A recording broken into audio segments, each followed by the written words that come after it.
से का जो पार्ट हम लोग पढ़ रहे हैं समय क्षेत्र में, पिछली कक्षा में हमने पढ़ा था इफिशिएंसी ऑफ क्लोज पैकिंग, यानी कि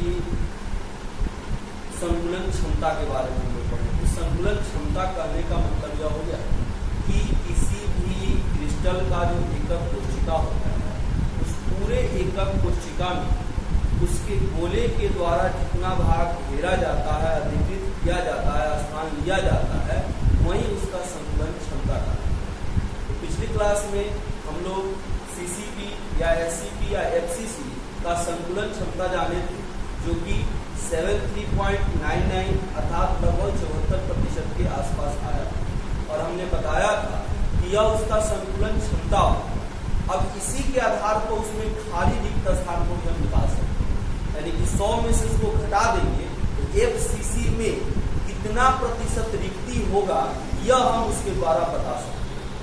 आज अभी हम लोग पढ़ने जा रहे हैं बीसीसी, यानी कि अंतः केंद्रित एकक कोशिका, या इसको पिंड केंद्रित एकक कोशिका भी कहते हैं, बॉडी सेंटर्ड यूनिट से। इसमें संकुलन क्षमता कितना होता है? तो कहने का मतलब कि एकक कोशिका में उसके एकदम केंद्र में एक परमाणु होता है 8 कोणों के अलावा, उसी को हम कहते हैं पिंड केंद्र। तो जब यहाँ पर होगा तो इसका इस व्यवस्था में, यानी कि एक कॉर्नर से दूसरे कॉर्नर को जो मिलाएंगे, उस व्यवस्था में यहाँ पर जो आपका गोला होगा वह व्यवस्थित होगा, यानी इसका जो गोला होगा इसमें शामिल, वह कुछ इस प्रकार से व्यवस्थित होगा।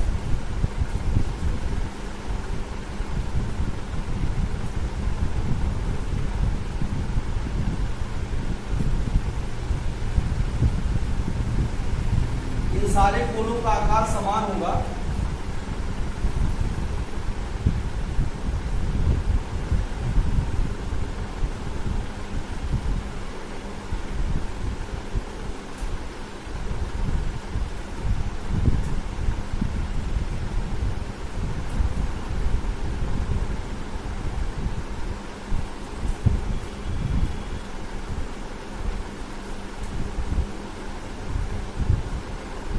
व्यवस्था। अगर यहाँ पर गोले की त्रिज्या हम r मान लें, तो फिर इसका साइज जो होगा 1r और फिर 2r, 3r रहेगा, 4r हो जाएगा। यहाँ पर इस तरह से व्यवस्था होगी। अब यहाँ पर हम पुनः मान लेते हैं कि यह जो एकक कोशिका है, इसके किनारे की लंबाई कितनी होगी?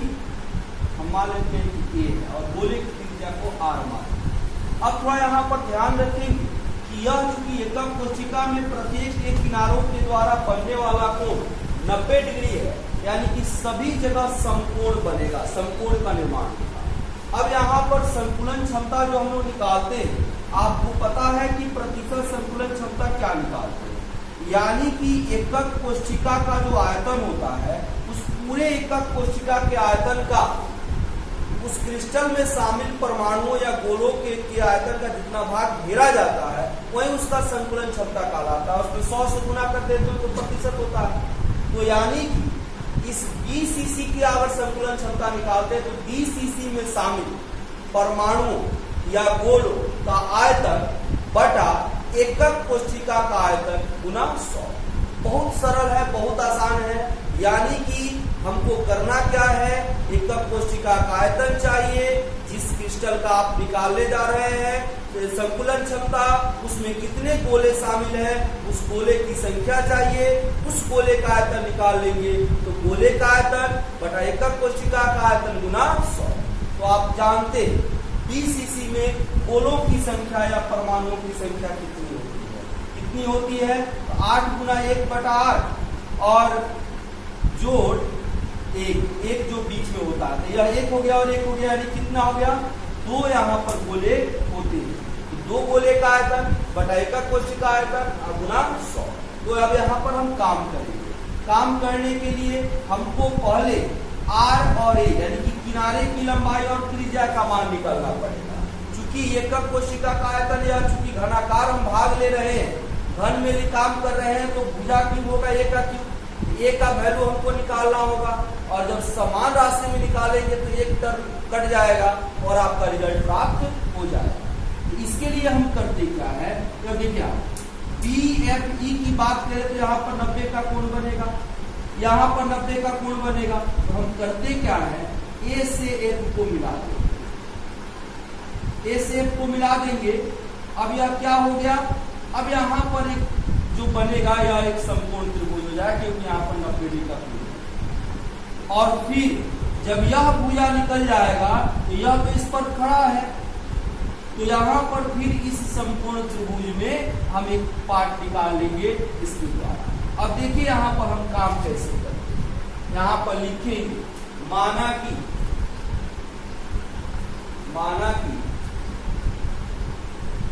BCC में किनारे की लंबाई बराबर तथा गोले की त्रिज्या बराबर r। अब चित्रानुसार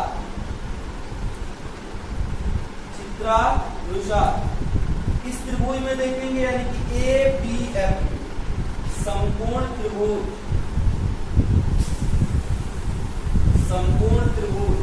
ABF में क्या हो जाएगा, देखिए AF का स्क्वायर इज इक्वल टू हो जाएगा, यह सब किनारा है, यह किनारा ये होगा तो यह भी किनारा, कि सारे किनारे की लंबाई माने हुए ए है, ये सारा किनारा ए हो जाएगा। तो AF स्क्वायर यह तो लंब स्क्वायर पर आधार स्क्वायर, यानी कि AB स्क्वायर जोड़ BF स्क्वायर।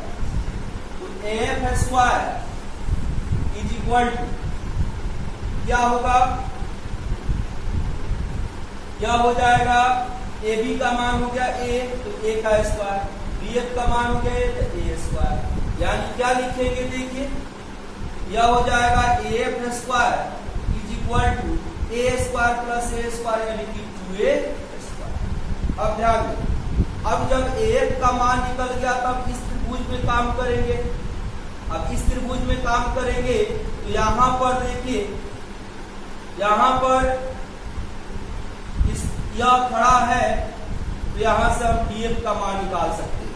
अब लिखेंगे समकोण त्रिभुज या तो कॉर्नर से आकर के मिला है, यानी कि दो किनारों के लिए है, और यह आधार में, तो आधार में यह हो गया और यह आकर के मिला होगा। तो यहाँ पर यह खड़ा है तो 90 डिग्री का कोण यहाँ पर बनेगा, यहाँ पर बनेगा तो इसके लिए कर्ण यह हो जाएगा, आधार यह हो गया और लंब यह हो गया। चूंकि यह 3D का फिगर है इसलिए जब प्रैक्टिकल में आएंगे तब यह समझ में आएगा। यहां से अब पुनः समकोण त्रिभुज इसमें होगा DAF में क्या हो जाएगा, देखिए DF square is equal to AD square जोड़ AF स्क्वायर। तो क्या हो जाएगा, देखिए DF स्क्वायर, AD तो किनारा हो गया तो A स्क्वायर, और AF निकाले हुए हैं AF स्क्वायर कितना हो गया 2A स्क्वायर। यानी यह क्या हो गया, देखिए यह हो गया DF square is equal to A square और 2A स्क्वायर, यानी कि 3A स्क्वायर। इसको समीकरण 1 मान लेते हैं, समीकरण 1 हो गया। अब थोड़ा ध्यान दीजिए, चित्रानुसार DF का मान निकालेंगे तो देखिए क्या होगा, 1 R 1 R 2 R 1 R 3 R 1 4, यानी DF बराबर 4R। ठीक है, तो समीकरण 1 में रख देंगे, यहाँ पर 2 कर दीजिए, 1 तथा 2 से क्या हो जाएगा, तो DF रखेंगे 4R तो 4r का square is equal to 3a square. यह हो जाएगा 16r square is equal to 3a square. अब यहाँ पर ध्यान देंगे क्या होगा, ये स्क्वायर का वैल्यू निकाल लीजिए, चाहे r का वैल्यू निकाल लीजिए, किसी एक का वैल्यू निकाल ले, चाहे दोनों का वैल्यू निकाल ले। तो a स्क्वायर बराबर कितना होगा, 16r स्क्वायर बटा, तो क्या हो जाएगा बताइए, a बराबर रूट अंडर इधर आ जाएगा 4r बटा रूट। थोड़ा ध्यान देंगे यहाँ पर, यह जो रिजल्ट हम लोग a और r निकाल रहे हैं, यह भी एक फॉर्मूला का काम करेगा। जब आपसे पूछा जाएगा कि BCC के एकक कोशिका में किनारे की लंबाई 5 सेंटीमीटर है तो गोले की त्रिज्या क्या होगी, तो यहां से आप यहां किनारे की लंबाई रख देंगे, त्रिज्या निकल जाएगा। त्रिज्या आपको दिया जाएगा तो किनारे का लंबाई पूछा जाएगा, तो इसलिए इस रिजल्ट को आप याद रखेंगे, ध्यान में रखेंगे। इसके पहले वाला जो FCC बताया है उसमें भी इस तरह का रिजल्ट आया है, तो उसको भी ध्यान में रखना। और देखिए अब r स्क्वायर बराबर क्या होगा, 3a स्क्वायर बाई 16। तो r बराबर क्या हो जाएगा, रूट अंडर 3a स्क्वायर, तो रूट 3 हो जाएगा, क्योंकि 3 का वर्गमूल नहीं हो सकता है, a स्क्वायर का वर्गमूल a हो गया और 16 का वर्गमूल 4 हो गया। a का मान निकल गया, r का यह भी हो गया एक फॉर्मूला। जब किनारे की लंबाई देगा त्रिज्या निकालने के लिए पूछा जाएगा तब। अब देखिए, अब इसके बाद आपका रिजल्ट आएगा। अब यहाँ से हमको यह देखना है कि BCC में कितने परमाणु होंगे, यानी कि जितने परमाणु होंगे उतना ही गोला होगा। तो यहाँ पर लिखेंगे BCC में परमाणुओं की संख्या, परमाणु या गोलों की संख्या। अभी हमने जस्ट पहले बताया है कितना होता है, तो 2। अब हमको करना कुछ नहीं है, अब BCC का जो गोला आया है इसका आयतन निकाल लेंगे और एकक कोशिका का आयतन निकाल लेंगे। और जो फॉर्मूला जानते हैं कि एकक कोशिका में शामिल गोलों का आयतन बटा एकक कोशिका का आयतन गुना 100, तो उससे हमारा रिजल्ट निकलेगा। यह परमाणु गोलों की संख्या निकल गया, अब आयतन निकालें। अब देखिए आगे, तो BCC में परमाणु या गोलों की संख्या 2 हो गया। तो अब आपको करना क्या है, गोलों का आयतन निकाल लेंगे, यानी कि BCC में शामिल गोलों का आयतन। तो आप तो जानते हैं कि एक गोले का आयतन कितना होता है, नीचे के क्लास में लोग पढ़े हुए, एक गोले का आयतन जो होता है वो 4/3 πr³ होता है। तो 2 गोला है तो 2 गोले का आयतन कितना हो जाएगा, तो 2 गुना 4/3 πr³ यह हो गया। अब इसके बाद देखिए एकक कोशिका का आयतन, एकक कोशिका का आयतन, एकक कोशिका का आयतन क्या होगा, भुजा की एक ही हो गया। a का मान यहाँ पर हम लोग निकाले हुए इतना हुए हैं, a का मान कितना होगा, 4r बटा रूट 3 का पावर 3। 4 का पावर 3, 4 चुका 16 चुका 64, यानी कि 64 r³ और 3 का 3 बार गुना करेंगे तो 3√3 हो गया। यह एकक कोशिका का आयतन हो गया, शामिल गोले का आयतन हो गया। अब लिखेंगे इसलिए संकुलन क्षमता, प्रतिशत संकुलन क्षमता, प्रतिशत संकुलन क्षमता क्या होगा, BCC में शामिल गोले का आयतन, गोले का आयतन बटा एकक कोशिका का आयतन,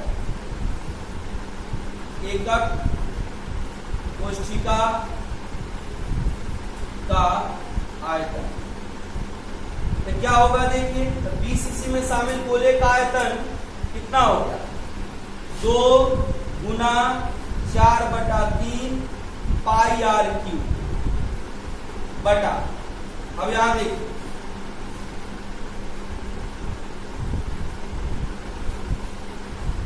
और यहां पर ध्यान देना है,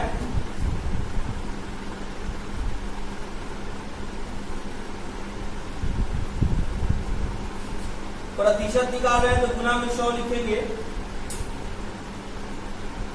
बटा एकक कोशिका का आयतन कितना हो, 64 r³ बटा 3√3 और गुना 100। देखिए r³ से r³ कैंसिल हो जाएगा, 3 से 3 कैंसिल हो जाएगा, और भी आप कैंसिल कर सकते हैं, 4 से 64 कैंसिल हो जाएगा, 16, फिर 2 से 16 कैंसिल हो जाएगा, 8, यह हो गया। यानी कि ऊपर बच रहा है सिर्फ पाई और नीचे बच रहा है 8√3। यानी इसका रिजल्ट देखिए क्या लिखे हम यहां पर,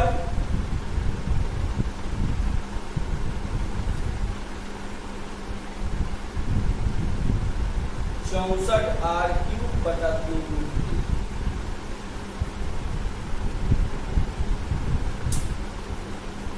अब देखिए बचा हुआ है क्या, पाई गुना 100 बटा, और इसमें नीचे कितना बचा हुआ है, 8/√3, 8/√। ठीक, अब यहां पर हम अगर भाग देते हैं 8/√3 से तो √3/8 हो जाएगा, यानी कि पाई गुना 100 गुना √3/8। अब इस सब को सॉल्व करेंगे, ये आएगा 63.98%, यानी कि लगभग 64%।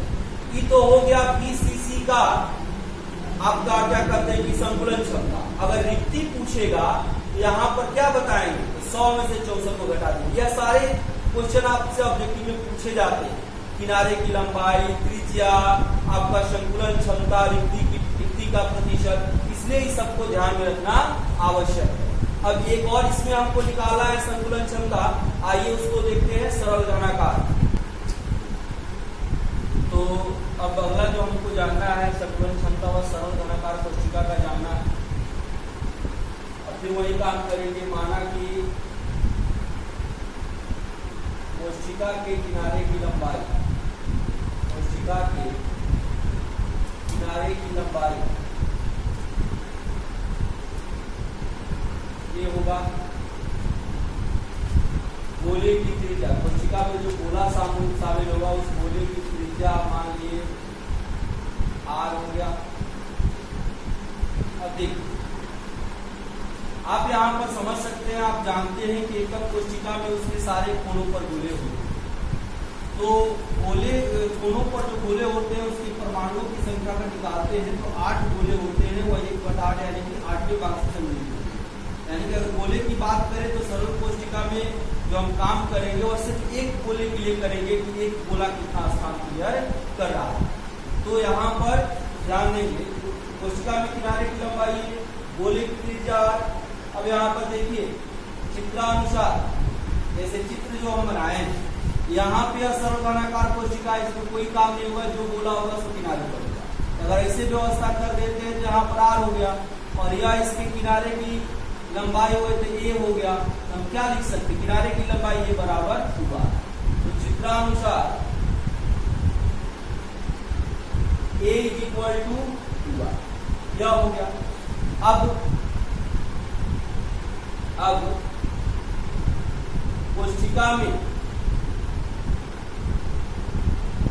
कोशिका में परमाणु या गोले की संख्या, बराबर क्या होगा, तो 8 गुना 1/8 यानी कि हम 1 कह सकते हैं, एक ले होगा। अब यहाँ पर देखिए हमको करना क्या है, गोले का आयतन और क्या कहते हैं कि कोशिका का आयतन, इन्हीं दोनों का आयतन हमको निकालना। इसलिए अब कोशिका में शामिल एक गोले का आयतन बराबर क्या होगा, 4/3 पाई r और एकक कोशिका का आयतन, एकक कोशिका का आयतन क्या होगा, एक की, और एक क्या है 2r, 2r का पावर 3 यानी कितना हो जाएगा 8r अधिक। इसलिए प्रतिशत संकुलन क्षमता क्या होगा, तो सर्वधनाकार कोशिका में शामिल गोले का आयतन, कोशिका में शामिल गोले का आयतन बटा एकक कोशिका का आयतन, एकक कोशिका का आयतन गुना 100। तो कोशिका में शामिल गोला कितना है, एक है, तो एक गोले का आयतन निकाले हुए 4/3 पाई आर, और एकक कोशिका का आयतन कितना हो गया 8r, r3 से गुना 100। और देखिए अब यहाँ पर क्या हो जाएगा, अगर 8 से इसको भाग देते तो 8 नीचे चला आएगा, 4 पाई गुना 100/3 गुना 8, तो ये हो जाएगा 4 गुना यानी कि पाई गुना 100/3 गुना 6। अब यहाँ पे इसको सॉल्व करेंगे तो इसका रिजल्ट आएगा 52.3%, जिसको हम 52% लिख सकते। अब यहाँ हम कह सकते हैं कि इसमें शामिल रिक्ति 48% होगा, 100 में से इसको घटा दें। तो हमेशा जहां भी काम करेंगे रिक्तियों का प्रतिशत ध्यान में रखें।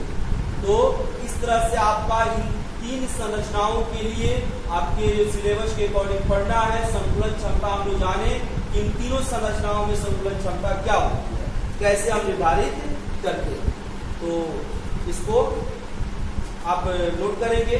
और पुनः हम बता दें कि जो विद्यार्थी नए देख रहे हैं वह उनको अगर समझ में आ रही है तो आप इसको सब्सक्राइब करें, शेयर करें और लगातार हमारे क्लासेस का लाभ लें, इसका लाभ उठाएं।